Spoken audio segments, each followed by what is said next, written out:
नमस्कार, मैं हूं पवन त्यागी। गुजरात चुनाव में केजरीवाल जी के रोड शो में पथराव हो गया और आपको बताएं, इस पथराव होने के बाद जब ब्रेकिंग न्यूज चली कि केजरीवाल जी के सूरत में उनके जो रोड शो था उसमें पथराव हुआ, इस खबर को मीडिया वालों ने जरूर ब्रेकिंग न्यूज में चलाया, लेकिन जो केजरीवाल जी की राजनीति को जानते हैं उन्हें कतई आश्चर्य नहीं हुआ। लोग कह रहे हैं कि ये तो वो व्यक्ति हैं जो थप्पड़ लगवा लेता है अपने आप, अपने ही लोगों से। तो ये पथराव भी ठीक ऐसा ही है, क्योंकि गुजरात में इनको लग गया है कि इनको 1 से 2 सीटें आ रही हैं और ये दावा ये कर रहे हैं कि गुजरात की 8 सीटें जीत रहे हैं। ये है ना मजाक कि सूरत में ये कह रहे हैं सूरत की 8 की 8 सीटें हम जीत रहे हैं। क्या मजाक है ये। अब इनको लगा कि यार जनता तो वोट दे नहीं रही, सुपड़ा साफ हो रहा है, 100 से अधिक सीटों पर जमानत जब्त हो रही है, ये तो बेइज्जती हो जाएगी। तो क्या करें? जनता को यह दिखाने और जताने की कोशिश है कि साहब बीजेपी ने पथराव कर दिया इसलिए हम हार गए। तो वो कह रहे हैं, देखिए भारतीय जनता पार्टी को हार का डर दिख रहा है, वरना वो हमारे ऊपर पथराव ना करते। हम तो अस्पताल खुलाने की बात करते हैं, वो आंख फोड़ने की बात करते हैं। केजरीवाल जी कैसे कह सकते हैं कि ये जो पथराव हुआ है ये किसी भारतीय जनता पार्टी के पदाधिकारी ने करवाया है? 1-2 पत्थर चले और मजे की बात देखिए, केजरीवाल जी गाड़ी के ऊपर खड़े हैं, उनको 1 पत्थर नहीं लगा, किसी कार्यकर्ता को नहीं लगा। ये कैसा पथराव है भाई? और पथराव क्यों है भाई? क्या भारतीय जनता पार्टी गुजरात में हार रही है? कोई सर्वे ऐसा कह रहा है कि भैया केजरीवाल जी से डर गए? केजरीवाल जी का खुद का सर्वे तो यही कह रहा है पहले दिन से हमारी सरकार बन रही है।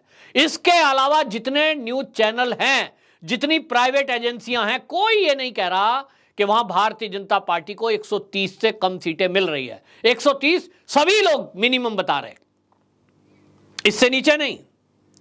तो सरकार तो बनी जाएगी 100 पे, 130 पे बता रहे हैं। और मैं तो ये कह रहा हूं, जो मेरे मित्र हैं वहां पत्रकार, वो तो कह रहे हैं 150 प्लस, 155 हो सकती है, 160 भी हो सकती है। तब आपको ये भारतीय जनता पार्टी वाले पथराव से भगाएंगे क्या?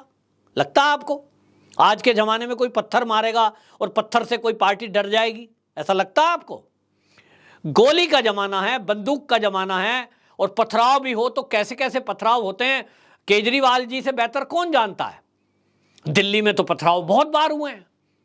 दिल्ली के दंगों में हमने देखा 2020 में पथराव कैसा होता है। ताहिर हुसैन आम आदमी पार्टी के ही तो थे और उनकी तत्वाधान में पूरा दंगा हुआ। पथराव किसे कहते हैं? दिल्ली के लोग जहांगीरपुरी वालों से पूछिए, रामनवमी का जुलूस निकाल रहे हैं, घेर कर पथराव हुआ, कितने लोग घायल हो गए। इसको कहते हैं पथराव। पूरी गली में पत्थर ही पत्थर पड़े हैं, कितने ही लोग हॉस्पिटल पहुंचे। ये पथराव के बारे में, दिल्ली का पथराव आप गुजरात में कैसे उम्मीद कर रहे हैं? आज तक हुआ है कभी? नहीं हुआ।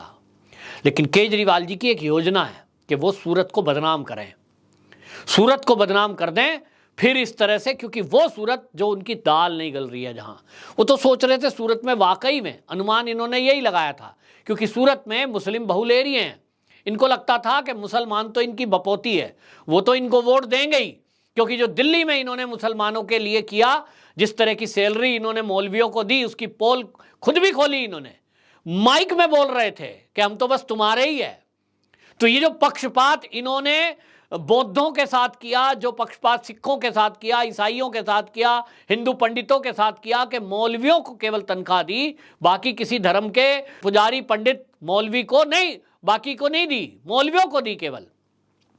और इसलिए ये जो कर रहे थे दिल्ली में, ये इसके बाद ये उम्मीद कर रहे थे कि गुजरात में तो जो मुस्लिम बहुल एरिया हैं वहां इन्हीं की सीटें आएंगी, वहां तो बीजेपी को कोई सीट देगा नहीं, थोड़ा सा भड़काना पड़ेगा, बस वो भड़का देंगे।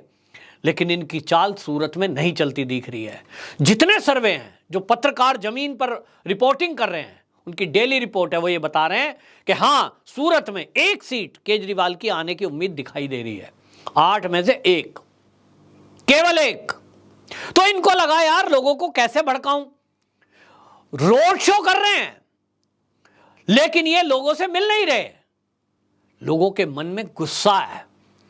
आप वहां खड़े होकर कहते हो कि हम, अगर हमारी सरकार आई तो हम फ्री में यहां जो है सबको बिजली देंगे। आप कहते हो फ्री में पानी देंगे। और एक नई घोषणा केजरीवाल जी ने करी है कि हम पार्किंग फ्री कर देंगे, क्योंकि इनको लग रहा है कि सूरत में हीरे के व्यापारी हैं, मार्केट है बहुत बड़ा, वहां एक ट्रैफिक की समस्या सबसे बड़ी है क्योंकि बहुत भीड़ रहती है। तो ये क्या कह रहे हैं कि हम पार्किंग फ्री कर देंगे। नया सिबुका, ये इन्होंने जो नया सुर्रा छोड़ा है। अब समझिए, केजरीवाल जी दिल्ली में हैं, केजरीवाल जी पंजाब में हैं। इनसे पूछना चाहिए सूरत वालों को कि भैया क्या आपने दिल्ली और पंजाब में मार्केट के अंदर सारी पार्किंग फ्री कर रखी है कि वहां व्यापारी वर्ग जो गाड़ियां खड़ी करता है उनसे कोई पार्किंग वसूली नहीं जाती? तो आप दिल्ली के लिए कहेंगे ये तो एमसीडी तो बीजेपी के पास है। भाई एमसीडी की पार्किंग जहां है वो है, लेकिन उसके अलावा क्या आपने घोषणा की है? ना पंजाब में की है ना पार्किंग शुल्क है। पार्किंग इनका मुद्दा ही नहीं है। मजे की बात देखिए, पार्किंग एमसीडी का मुद्दा है, लेकिन ये उस मुद्दे को कहेंगे बस फ्री फ्री फ्री। एक ही इनका भाषण है, मैं फ्री ये कर दूंगा, मैं फ्री वो कर दूंगा।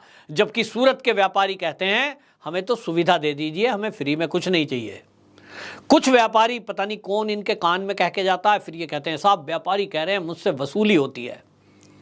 आप ताज्जुब देखिए, पूरा मीडिया गुजरात में कवर करने के लिए घूम रहा है, जिसमें बड़े बड़े 150 चैनल हैं, 150 channel, Aaj Tak, Zee News, India TV, Republic Bharat, इस तरह के 150 से अधिक चैनल वहां कवर करने के लिए घूम रहे हैं, और वो सूरत में भी घूम रहे हैं।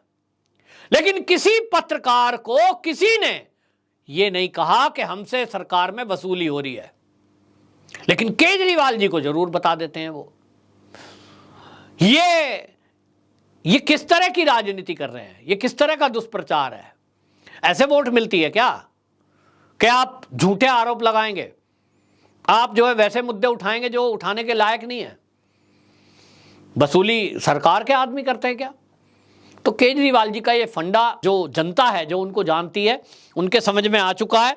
और वो लोग कहते हैं भैया हमें तो पहले से पता है कि ये कुछ भी कर सकते हैं।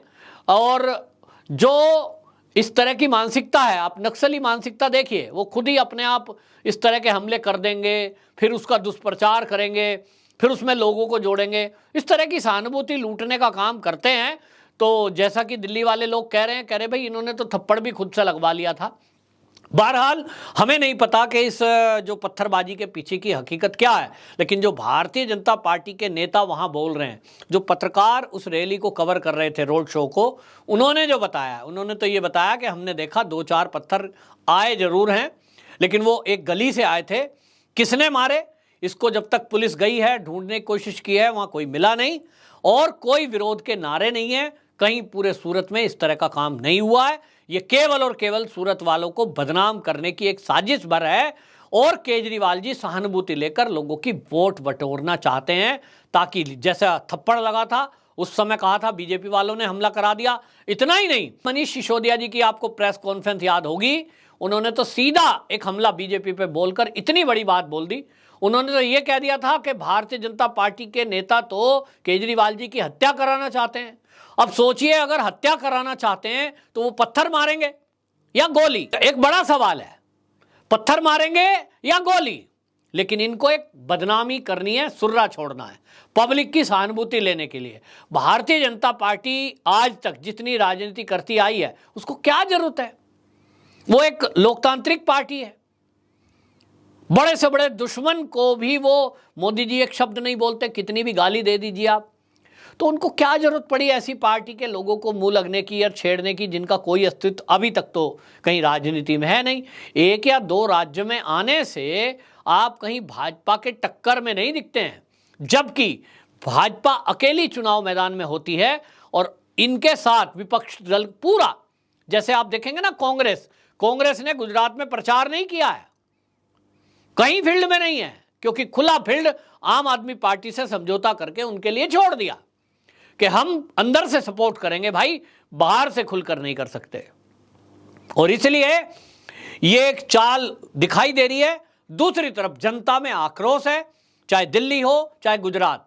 वो ये कह रहे हैं कि केजरीवाल जी यहां जिस तरह की राजनीति करने की कोशिश कर रहे हैं कि आपस में लोगों को लड़ाएं और बांट दें, हिंदू मुस्लिम करा दें, वो यहां नहीं चलने का। फ्री का मुद्दा यहां नहीं चलेगा। गुजरात में फ्री की चीजें नकार दी गई हैं। लोग कहते हैं हमको मोदी चाहिए, भाजपा चाहिए, ना कि फ्री की रेवड़ियां। तो इससे केजरीवाल जी को लगा कि यार अब यहां के चक्कर में लगे थे, एमसीडी भी छोड़ के रखी थी, अब ना तो एमसीडी में आने की खबरें आ रही हैं, ना गुजरात में आ रहे हैं, तो अब क्या करें, भाजपा के सर ठीकरा फोड़ देते हैं कि भाई इन लोगों ने हमें डरा दिया, हमें भगा दिया, नहीं तो हम तो यहां जीत ही रहे थे। तो इस तरह की चीजें हैं जो ओछी हरकत इसको बोलते हैं। बहरहाल जो गुजरात की जनता है वो ये कह रही है कि ये गुजरात का अपमान है कि जब यहां किसी धार्मिक जुलूस पर कभी पथराव नहीं होता, कोई आपस में एक दूसरे से लड़ता नहीं है, चाहे कितनी भी बात हो जाए। कांग्रेस भी यहां विरोध में रही है, विपक्ष में रही है, कभी इस तरह की बातें किसी ने नहीं कही। लेकिन केजरीवाल जी जैसे ही गुजरात में उतरे तो इन्होंने यहां गुजरात की जनता को पथराव करने वाला बता दिया है, जो सूरत के लोगों का अपमान है। आपकी क्या राय है जरूर कमेंट बॉक्स में बताएं। वंदे मातरम।